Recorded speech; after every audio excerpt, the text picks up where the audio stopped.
Welcome to Public Comment. I'm John Dunbar, former mayor of Yountville. And I'm Alfredo Pedroza, a tractor mechanic. And I'm Mario Chiodo, a artist of monsters to monuments. Thank you for joining us as we talk about politics, people, art, and whatever else is on our minds. He's responsible for a lot of nightmares. You're missing out on the creativity. That concerns But me. when you announce doing a monument that shows our similarities, not our differences, it brings out the best of people and the worst of people. So, Mario, thank you so much for coming and joining us. I know that you're in the middle of several significant art projects, but we'll get to some of that eventually. But I wanted to ask you just to share a little bit of your background. We've known each other for many years now. We actually both grew up in Oakland and had mutual friends, but we didn't know each other back then. So I met you when you were first up here in Napa. So tell us a little bit about how you got to Napa Valley and the businesses that you're doing here. Well, thank you for having me today. And my journey to Napa was very interesting and unpredictable. I was asked to do a TED Talk when they used to film TED Talks here in Napa. No way. And I did this TED Talk. It was a great experience. It was at the old opera house there and loved it. And I was actually looking for new property to move my art studios in Oakland to a bigger facility or a different facility. And I was looking in Oakland. I didn't quite find anything. And the producer at the TED Talk said, "Why don't you come to Napa? I could find you a great spot." And he did. His name was Jeff Prather, and we've been great friends ever since. And I love it here. It's very inspirational. Really. And you're living here now. Yeah, I have a house over here, yes, but also in Danville. But you came here because you'd already established yourself from a career standpoint as a sculptor, artist. So tell us a little bit about how that part of your career started. Maybe back up. I'm just too excited to find out. You are. You keep drinking the beautiful wine that I poured you, John. But I think your story is a good one, Mario, to kind of unpack a little bit, right? Because you typically don't get to hear how someone became interested in art or sculpting. Yeah. Right. Especially right now for especially, kids that are growing up, they want to be a tech entrepreneur. They want to be a founder. No one wants to understand there's other careers because they don't get to hear from them. Yeah. Yeah. So what motivated you growing up to say, I want to do that? Because that's rare, right? I guess I knew what I wanted to do since I can remember. I used to draw on walls when I was 3 or 4 years old. And then I started taking mud, trying to sculpt as a kid. And I'll never forget, and this is hard to believe I actually remember it, but I remember the first time I saw the movie Agony and the Ecstasy. My parents wanted me to see it. It was about Michelangelo. And I want to be like that guy. And I just... When you start low. Anything I could get my hands on. And I always would draw paper bags, anything I can get my hands on. And then I got Play-Doh. That was a enlightenment. Yeah. But the weird thing about me becoming an artist, according to the experts, I should not have been an artist because I am severely colorblind. I have what's called tryptanophia. That's 92% color blindness. And they didn't have a test for that when I was in elementary school. And they didn't even know it existed, I guess. And when the teacher would hold up a color in third grade and say, "Okay, now spell this color." And I would go, "Oh God, I don't hope I would guess just so I wouldn't look like a fool." Yeah. And I, of course, wrote down the wrong color. I'd put down orange for brown or whatever and yellow for green. And they actually pulled me out of the class and put me in another counseling class to go, "Okay, why don't you spell these colors right?" They thought you were just acting out or something, a discipline problem. And then they thought, well, he's got a learning disability. And they put me in a need help class, which was painful. And that went on for a while. And then my mom screamed and yelled at my old Italian mom and just said, no, you got to get him out of there. But long, endless story. By the time I got to 6th grade, the then superintendent of schools, Marcus Foster, you may remember, in Oakland, the first African-American superintendent, was walking the halls and saw some of my drawings in elementary school and came into the classroom, pulled me out and said, how would you like to go to my new experimental school, the Renaissance School? And I was like, oh, thank you. And this was in 6th grade? 6th grade. He said, you can apply for it. And then 7th, 8th, and 9th grade would be your normal school, visual learning. Yeah. So I ultimately got called to do that. I was in euphoria. I was so happy. The first day, the teacher goes, what do you want to do with art? And I said, I want to sculpt in real clay. She goes, her name was Catherine Porter, who I still stay in touch with. And you remember, that's awesome that you remember the name.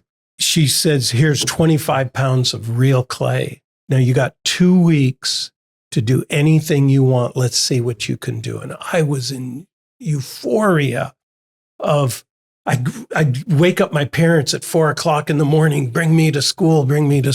I could hardly wait to get there. And I made this head, which actually that head is at my studio still.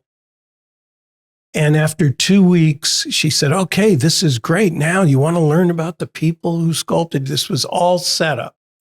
I said, yeah, well, Michelangelo and Rodin. And then she said, well, you know, they were into geometry and oh, bring it on. And next thing, hook. Well played. So you have to understand, I went from a need help class in elementary school. By the end of 7th grade, I was doing trigonometry, which was unheard of at that time. And it was all through visual learning. Through art. That was the 3 years of what you could say my school training in art, because I never went to art college or anything like that. And it really set me on my path more than anything. And then, of course, I had to interpret monsters. Yeah. And I was really into creating monsters and Frankenstein and Wolfman and all those things. And that's the early years. Well, and first of all, I want to cheers you for being willing and absolutely and able to find the way you knew how to learn and that you could apply your own skills, because it was that was decades ago when, you know, there wasn't a lot of opportunity for someone of your special talents to find a path. Well, that's what I was trying to get at, right? Because it was a different moment in time, but I was very curious because I hadn't heard of that story. You believed in yourself and you knew what you wanted to do from an early age. It gave me confidence. Yeah. For sure. So maybe the next question though, right? Because there's a lot of folks, you know, Mario, that have passion, but don't know how to channel it into a business. Mm-hmm. So how did you make that pivot to being passionate and pretty damn good at what you do to making it into a business? That's a good question. It's kind of a journey. Yeah. As I got older, I got more and more attracted to creating creatures and whatnot. And I started getting jobs in low budget movies and applying anywhere I could to do my monsters. I mean, I think one of the movies was called Dracula's Disciple, and I had to do him 120 years old or something. And that was the first time I actually was kind of getting paid, because you'd put these enormous hours in and you barely got minimum wage, half a minimum wage. And then I was applying to more movies and originally got rejected from Lucasfilms and whatnot. And then I decided I had an idea for something. And that was to create creatures that had never been done for the Halloween industry, because everything out there were little masks and little costumes. And I had this bold idea, these big dragons and big monsters and ghouls. And I mean, I was doing what I loved, but it was, and I worked night and day, and my parents were very supportive. And I'm probably about 20 at this, 19, 20. Yeah. And it was kind of going nowhere. And then I was told about the first national Halloween convention by a friend and said, oh, you got to go and put your monsters on display. I said, yeah, but I don't have any money. And I begged and borrowed, take a midnight flight to get the stuff packed. And you probably never been to a conference. You had no idea what you were getting into. I had a yellow piece of pad of paper thinking, maybe someone will place an order. To write down an order or something. Yeah. And awesome. I got this bare minimum booth, and people were so nice to me, and I started setting things up.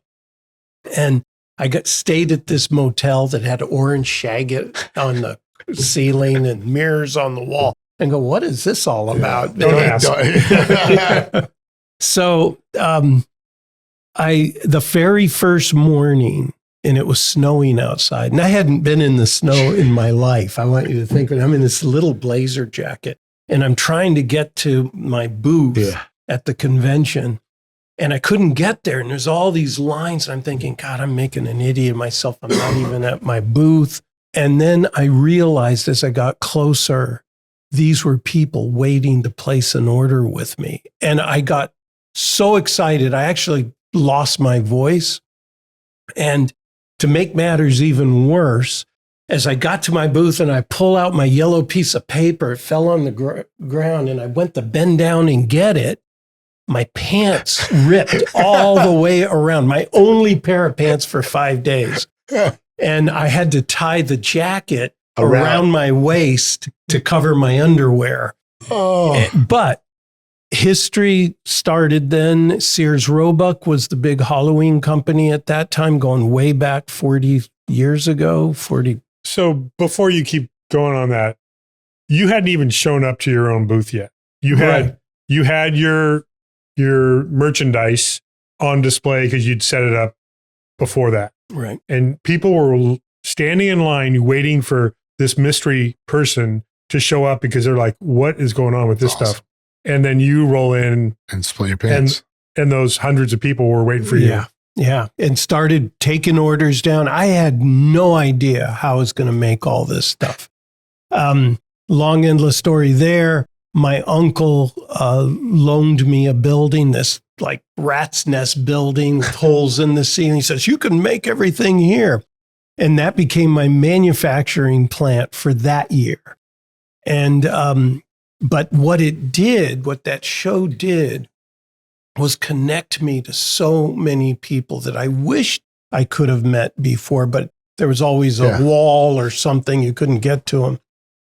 So the word got out about this unusual guy who creates all this totally different look. And about within a year after that, a group of investors came to me. And then kind of my Halloween company exploded. They turned it into and part of a public company. And they sent me to CEO training. So you were like 22 years old. Holy shit. And 23, right in that 22 to 25 is a crucial time for me of going from the artsy fartsy guy to actually a businessman. Yeah. And all the training they did, and it was remarkable what they did, and made me understand bottom line first, and percentages of costs versus profit, and all of these things, marketing and sales. And they actually made me CEO of the Halloween division, which was kind of cool. Then, before, I was always begging to be in movies and working on movies. Now, all the major movie companies were coming to me to utilize my services. And your price went up. well, part of the main reason they wanted to use me was we had then developed a pretty amazing size company with factories in Mexico and in China and Taiwan. Wow. We even built one in Sri Lanka. I was doing things I never imagined I could do. I was traveling to all these places, helping them set up. I was in marketing and sales, and the movie industry, where the real money was from a creative business, was reproducing certain characters and creatures from the movies or assisting with characters and creatures that would be a retailable item.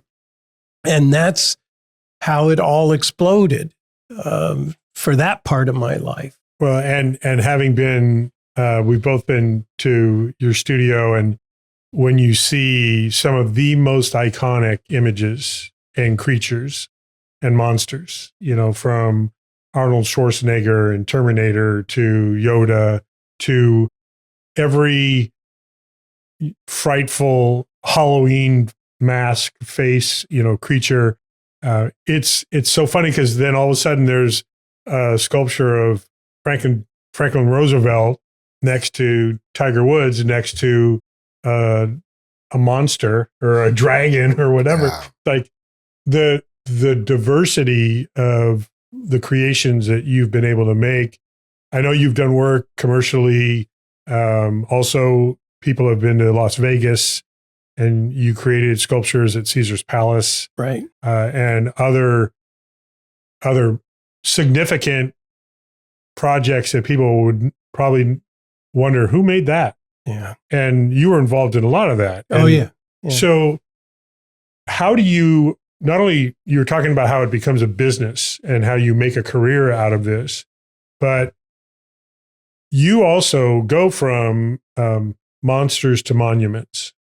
And I want to make sure that we cover some of that transition from the incredible, I remember a few years ago, you were telling me what the foreshadowing was about how the Halloween industry was changing what they were doing. And they were all of a sudden, what you told me was people are now building these large yard art creatures. And I'm like, okay, you're like in a year or two, you're going to see them everywhere. And now we're seeing them everywhere. Yeah. And of course you knew that. But you've also expanded to not only celebrities and other kind of world leaders, literally, but you have turned your focus, at least in part, into social justice and monuments that matter. So maybe tell us how that transition happened, and then what it is that you're now doing as kind of your primary focus. Yeah. I will tell you, I was exploding those years becoming part of a public company and doing the casino industry and themed restaurants. It literally was in a moment when I changed and wanted to do monuments that bring people together, that are themed on imperfect people who did perfect things so we can all see ourselves. That happened on 9/11, 2001. For you? For me. Because when the Twin Towers fell down, I remember thinking, what am I doing with all that I've gained for other artists and other people? How are they benefiting? I've benefited from all of this, I felt. And I didn't want my children growing up in a world that there was all this hate. So how do I contribute to it? And that's when I came up with the thought of the Remember Them monument, showing imperfect people in history who did amazing things so that we could see ourselves. And when I originally proposed that idea, I will say a lot of people, most people would say, nice idea, but it's never going to happen. I literally took the wealth I had to put into that to get that project going. And part of why I did that, I wanted an intern program to empower the next generation of artists. On that project alone, we had 64 interns. Whoa. That most of them went on in some form to either be artists, architects, landscape architects, that these are high school students and college students, which, by the way, I continue to do. And I have my program here in Napa I'm doing, and we're hoping we have a large expansion of that over the next year. You're also teaching them how to make this a career and a business. Yes. Which is not always what makes, an artist can't always make that transition. Right. To the business side and the career But side. that happens in a lot of businesses, right? Sure. You have some talented winemakers that don't know 2 cents about business. Mm-hmm. And that's the hard part, right? So that's what I was trying to get at. It's one thing to be passionate. It's another thing to have the business acumen to understand that, Mario. And I didn't know that about you, right? Yeah. But to be 25 and be on the world stage making impactful, that's a lot. Yeah. And I never would have known that, right? Yeah. So to me, part of kind of, I think what this pod does is, how do you tell the story that's not told, right? Which is this, right? So to me, that's fascinating. But one of the questions that I have is, how have you sustained this passion, right? Because I think a lot of the generation that's growing up today, and I have young kids, it's like the squirrel moment, right? They chase it, and then they move on. But you've been able to have this consistent passion for a long time. So how has that tested you? Have you had those highs and lows? Oh, you always have highs and lows, but never stop chasing and practicing. I'm always, with as many projects as I have, I'm always practicing at some point during the day, something new, a new idea, a new shape, a new direction, because there's so much, as much as I've done, and I don't hate to say it. I mean, I've designed over 17,000 creature designs. Oh. I've done, probably 24 national monuments. He's responsible for a lot of nightmares. Yeah, a lot of nightmares.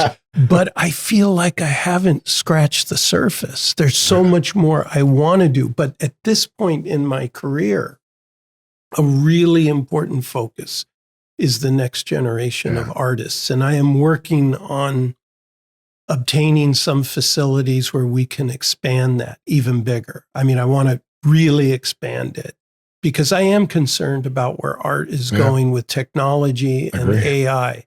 That, you're born an artist. It's not something you learn to do as much as it's like me trying to learn how to be an ice skater. I can't be an ice skater, but I would love it. John. Yeah. Sure. But art is the same thing, is that if you're born with that gene, you need the means to get there, and how important that is for us as human beings to be surrounded by art and experience, not just, applied arts, but music, literature, drama. These are things that have to continue to define who we are. But I also, to that point though, right? And I remember this because when I was in college, they made me take these art history classes. I'm like, I'm a business major. What the hell am I doing here? But you learn, right? Because when you're in business, it's like go, go, go, go now. And you needed to see the other side, exercise the side of the brain. And now as I'm growing up and have kids, it's like, I do want them to be athletic, but I also want them to understand what art is. And that includes music and culture and cuisine and all the above. But you're not seeing that in academics. So, and especially with AI and everything that's happening, it's like kids are coding. And it's like, okay, we're teaching them to do code that might get replaced with other code or AI. And you're missing out on woodshop. You're missing out on playing with your hands. You're missing out on the creativity. That concerns me. Yes. Right, for that generation. We should be concerned. We should be concerned because if you look at the young generation right now, they're living on their phones. Yeah. And that's, to me, power misused or technology misused. Not getting your hands onto things, whether that's athletics or art or woodshop, or learning a musical instrument. The phone can't do that for you. And it prevents us from being humans, is what my concern. Yeah, I want to quickly go back to get a little more detail about the Remember Them monument, because I think that kind of represents a lot of what you've done with some of your other either social justice or peace monuments. And I know you're working in some new ones as well, but Remember Them again, it was 17, is it? People that are 34. 34 people that are represented. Yeah. But also you had to use that bit to your point about which side of the brain, the business side and the political side of your brain had to work with the city of Oakland and navigate where your vision could actually turn into reality. And so it's a combination of working with local government and other supporters of yours to find a place. Then you're creating a massive monument representing, 36 world leaders, like you said, some imperfect, but all impactful. So just again, briefly tell us what that is for folks that don't know and how the business side of that, because you had to find a location. It's a city property in Oakland, and you're creating this thing that people are like, we don't know if anyone's going to like it. Well, but also the element that I remember about visually impaired folks are able to still experience it. So if you could give us a quick description of that piece. Yeah. Well, first of all, it was totally rejected initially in Oakland by the Art Commission initially. Yeah. And I was going crazy, and I started writing letters to all around the country. I wrote over 400 letters by hand. Back then, that was the normal way to do it. And I would get a lot of this nice idea, wish we could, but we can't afford that, and good luck. I would get a lot of that. And I kept creating the model of it, the small scale model, so people could really see what this is. And I remember I had my team of people there because we were also heavy in that time in the commercial business with Halloween and all of that. And they were all getting nervous. Why is he working on this? And then one day, out of nowhere, Maya Angelou shows up. Someone told her about it.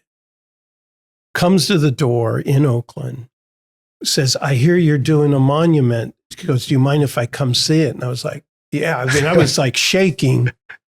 She comes in, starts walking around the models, starts crying. She says, you have no idea. I hid Nelson Mandela in my basement for almost 9 months before he was brought to prison in South Africa. And then she was going from character to character, Martin Luther King. Yeah. She was supposed to do a speech with him before he died. And she goes, so what's the problem? And I told her, I said, everybody that says nice idea, but no, it's not for you. She goes, stop. Just keep doing the work. The right people are going to show up. 1 week later, and I know she had something to do with this, along with the then president of Chamber of Commerce, Joseph Heriberta, brought in the president of Kaiser Permanente and Jerry Brown. They rallied. Wow. They come into He was the mayor of Oakland at the time. He had just gotten elected. They come in there. They're looking at everything, and the president of Kaiser goes, so what do you need? And I said, well, if we do it, 120 feet wide this way, it's costs X amount of dollars. We're in. We'll pay for half of it, and we'll try bringing in other people like Clorox and AT&T, and Joe Heriberta was chaperoning everything. And I was like in total shock. And from then, bam, just took off. Now, took off in a good way for that. But when you announce doing a monument that shows our similarities, not our differences, it brings out the best of people and the worst of people. Because then suddenly I had a landslide of people approaching. Why are you picking those people? Then I had that. Exactly. And then I had the extremists where my life was getting threatened by white supremacist groups. We're sending letters, and I had to have guards all over the place. So I got to see both sides of the world. The good and the bad. And the people I chose on the monument, not every single one, but a good number of them, I either got to meet the actual person or the living relatives and to get the backstories. Yeah. It was amazing, like Oscar Schindler's niece. Martin Luther King's children came to the studio, and I'm still friends with Martin Luther King III, the Roosevelt family, the granddaughter of Winston Churchill. I mean, I would have never thought of meeting all these people. Malcolm X's eldest daughter, and getting all the history and stories behind that. So I feel very honored, and that triggered so many other monuments after that have to do with history and social justice. And I know that you have kind of pivoted a little bit towards monuments of peace, and Yes. you feel, again, inspired by current events. Yep. So your near future, because I know that there's plenty of distant future that you've got still to create, but what is it you're working on now to continue that passion and commitment you have to do things that are not just symbolic, but make a difference and have, a really strong impact? And I also, before we finish up with the whole conversation, talk a little bit more about your intern program. A lot of these folks are helping you create these monuments. You have amazing fabricators that you work with. So a little bit more about what your current and near future visions are and how your whole team works together. Well, during the early part of the pandemic, around 2021, the right-hand person for the Dalai Lama came to me, and along with a sponsor for doing a monument of the Dalai Lama for his learning center in Ithaca, New York, which was an amazing project and getting into peace, more focused on peace. And one thing led to another. We unveiled that. And I realized that I had all these ideas for a symbol of peace to bring people together with no one in particular, but the symbols of peace and figurative sculpture that represents peace. And I came up with a design which they supported as the first one, that is called the Seeds of Peace.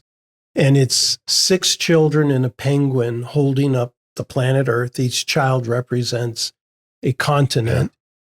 And then a female figure, a 20+ foot figure of a female figure holding a dove and olive branch with this huge veil that has every peace symbol in the world.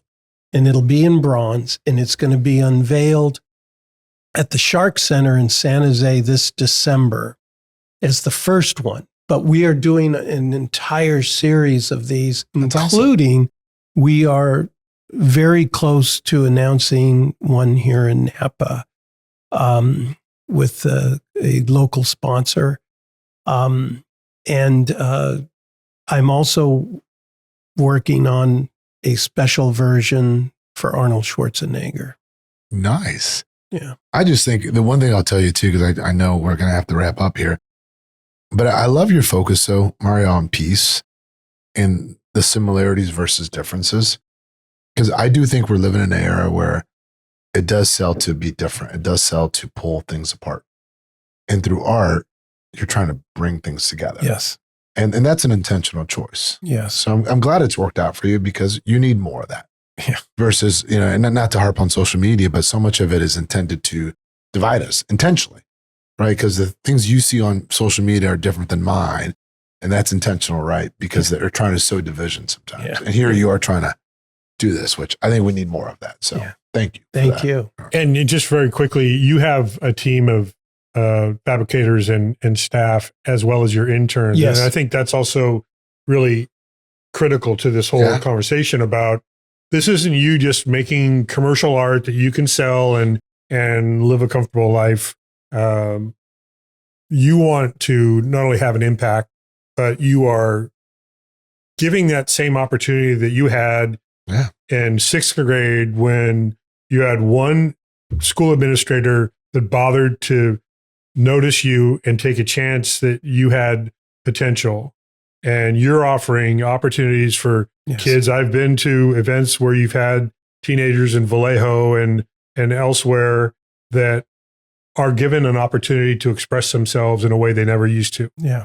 And some of it's heavy. Yeah. So I remember some of those kids in Vallejo, they're really exposing the difficulty at home and the abuse they might have felt. And they finally are finding a way to represent that. And I bet many of them will now have a different future because of those opportunities to express their inner selves like you got to. Yeah. And we're building my intern program bigger and bigger. And I've been doing interviews daily now with high school students here in Napa, Vallejo. And I'm negotiating a facility where we can expand it to a much bigger group as well. But they get hands-on experience that they never get anywhere else. They get their 25 pounds of real clay. They get the real deal, along with a lot of other things, including the business of art. Cheers to that, Mark. Thank you so much. Thank you for having me, guys. Well, I appreciate you sharing your talents with the world. That's awesome. Sounds good. Alfredo, I want to just recognize that you're still not smoking cigars for Lent, so I felt like it was more appropriate that we just stay inside. Maybe it's also because they're doing jackhammering on the street and we might not be able to hear ourselves, but I just want to get credit. It's the latter. I want to get credit for thinking about you. What'd you think of Mario? I thought Mario's story, I've known it for a number of years, but I think Mario's story is an amazing one to share because he had some opportunities early in his life that allowed him to really flourish and become the artist that he is. It's really an amazing story. Yeah. Look, I got to know him, when I was on city council, and at first you're meeting an artist, you don't know what you're going to expect. But to hear his story though, of how he was committed to being an artist from the beginning, that was impressive, right? But then to actually turn it into a business, and I hope that as people, whether you're a parent, right, or not, or a kid watching this, this shit happens, right? But you got to be good at what you do. And if you remember when we asked him about how does he stay passionate, he said one word: practice. I'm not trying to be sports here, right? But what makes people good is practice. Whether you're playing sports and shooting free throws like Shaq or whatever, or you're doing art, it's practice. And to me, hearing him say that, I think validates a lot of how things work. I know how hard he works. Yeah. And he's also got a great team and they're very impressive people, but he's he really is the visionary. And he has more than monsters and more than monuments. You're going to have nightmares. I know. I mean, I would not want to be in his studio at night, with a flashlight because it's creepy. But he has managed to turn it into a career, a business that's successful. And that took practice also, because when you're an artist and you're doing your art, you're not always capable of turning that into a profitable, sustainable business either.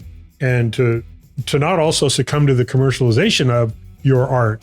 He has stayed really true to what he sees as his mission in life. Well, to me, when he talked about 9/11 and having that oh shit moment of how do I transition to purpose? I think that was meaningful. And again, I liked what he stood for. And to me, I shared the story, when I was in college, I had to take art history classes, which I didn't enjoy. I sat in the back of the class. But it's there's value to that. There's value to being a well-rounded human being. And as much as I like the bottom line and cost of goods and all that, there's value to understanding art and appreciating art. And it's people like Mario. And I'm glad he's focused on the next gen, John, because too many of these kids, they're not going to understand what the fuck it is, right? He's been dedicated to that. And I appreciate and respect that, because he could have just built his career and been satisfied with that and that's it. But he has been cultivating talent just like he had the opportunity himself. And that's impressive because that's not what everybody does. But he's stayed committed to bringing in people to internships, showing them how to not only be artists, but also be business people with your art. But it was interesting to hear his story of how he had that superintendent that saw something in him. One person changed his life. And then when he was trying to do that monument that's controversial, it took one CEO to say, I'm in.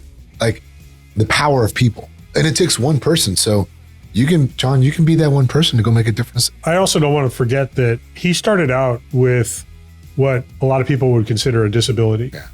And he turned that into basically either a non-factor or actually an asset, because that drove him toward the creative side of his life. And he took that initial, pound of clay in that classroom and turned it into a lifetime and a career. Well, I think he was determined, right? And I think we're better off because of it. So cheers. Cheers.